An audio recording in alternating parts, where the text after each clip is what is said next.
Defense wins championships. Offense sells tickets. What if you could combine the two?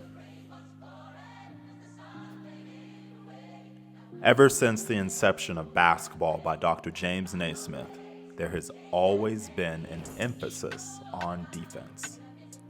From the first Defensive Player of the Year in Sidney Moncrief to three-time Defensive Player of the Year winner Rudy Gobert, we can easily see how important it is to have an anchor on the defensive side of the ball. We are not here to discuss what teams won championships because of a single player, though. I want us to take a deep dive into what makes defense so much fun. If you have not watched the Houston Rockets play this year, let me introduce you to the one-man defensive stopper named Amen Thompson. Watson.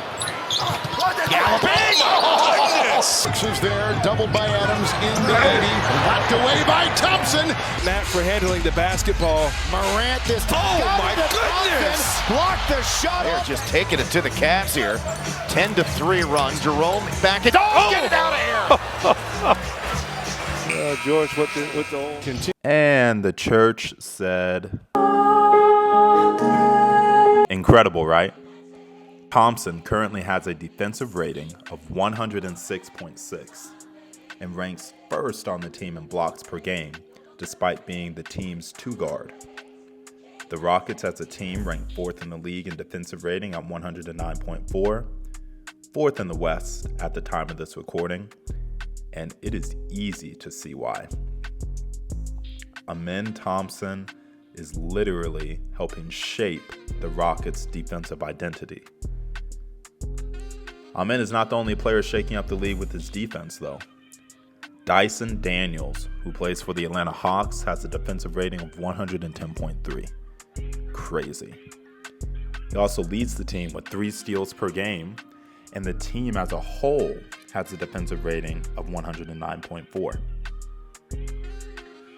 Another player we can look to is Dante DiVincenzo, another defensive stopper, who has a defensive rating of 108.5, with the T-Wolves sitting 7th in the league at defensive rating at 110.9.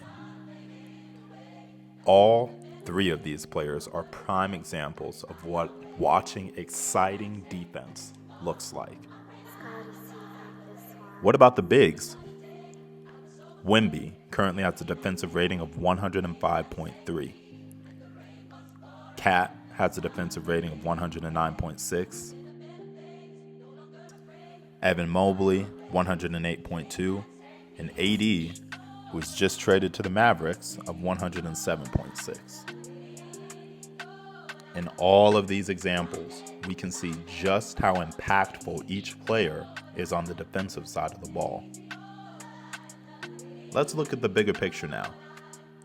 I'm talking about a modern team who had the perfect blend of offensive highlights and defensive stalwarts all packaged together. That team is none other than... Launches.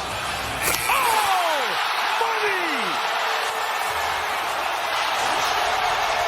Money! The late 2010s. Or, as 2K would like to call it, the Steph Curry era. This era of the Golden State Warriors was truly something to behold. From incredible step-back threes to impeccable ball movement, Golden State proved that season why they deserved a 5th championship ring. Many people can tend to look over their defensive statistics, though. With a defensive rating of 104, the Warriors excelled in every defensive category. They ranked first in steals per game, first in blocks, third in defensive rebounds, and to top it all off, they were first in true shooting percentage at 59.7%. Crazy numbers. 2 areas stand out the most, though, when you look back at the defensive aptitude that season. And those 2 areas are none other than Draymond's help side defense, or peel switching, and their role players. Prior to the 2016-2017 season, Draymond finished second in Defensive Player of the Year voting 2 years in a row.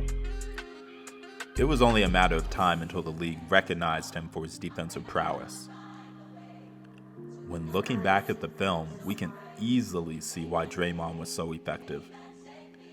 Despite being undersized for his position, Draymond has always done a phenomenal job at staying vertical on his contests, even against taller forwards and centers. His strong center of gravity allows him to take contact with his chest while keeping his elbows high, legally contesting shots at the basket. In addition to his rim protection, he is a phenomenal communicator and rotator on defense. The peel switching by the Warriors showcases his defensive talent. Watch as his eyes follow the ball while he communicates to the corner or wing defender to either switch or peel off to the corner. Also, notice how he steps away from drivers until he is able to jump off 2 feet in the paint to meet them at the apex of their shot. This is phenomenal stuff. Draymond did not do it alone, however. The bench played a major role in the Dubs' road to another championship. The Warriors signed Patrick McCaw, Ian Clark, and James Michael McAdoo to 1-year deals, which allowed them to bring in capable defenders off the bench. KD obviously served as another rim protector that season, while Andre Iguodala also used his size and strength to guard their lengthier wings.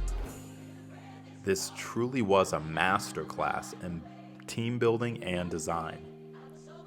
Every position had someone capable coming in off the bench to help out.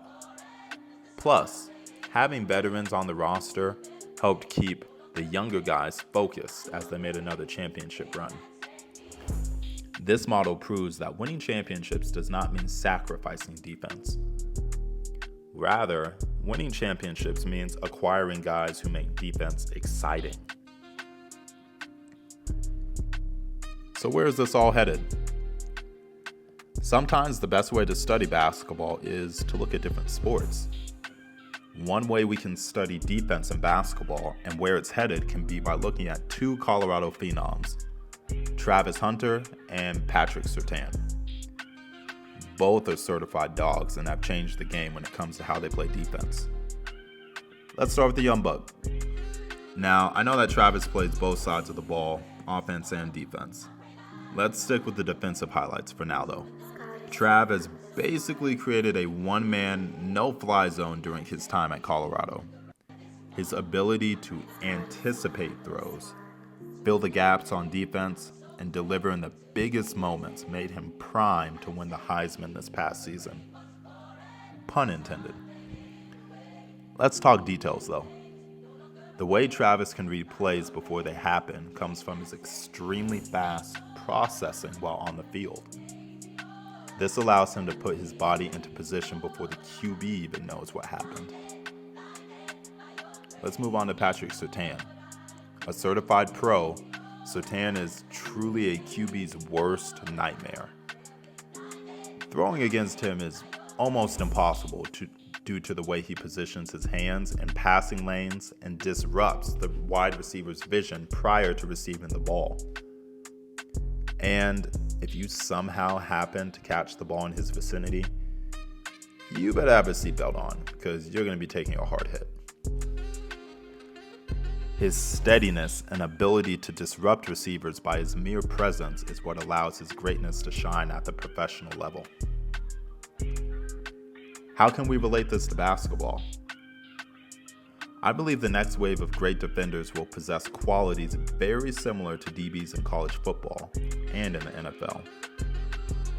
Players that are built like guards with extra long wingspans and strong hands that can get into passing lanes and disrupt plays by merely being in the vicinity.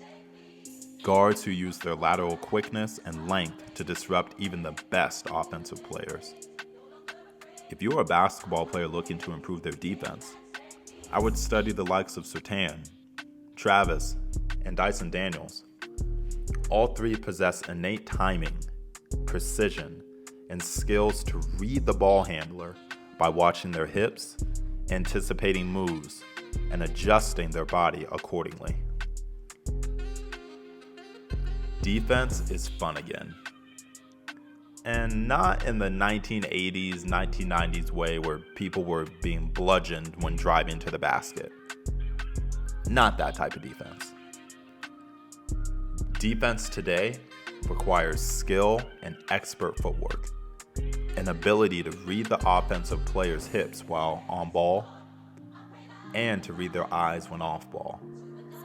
Having lengthy guards who can disrupt passes while still guarding their man one-on-one, and having the likes of a Draymond Green who can anchor your defense, even if he's quote-unquote undersized.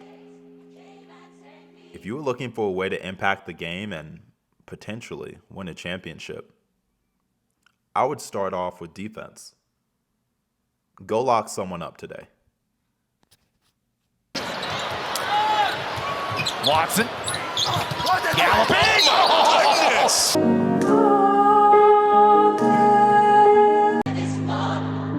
Scotty C.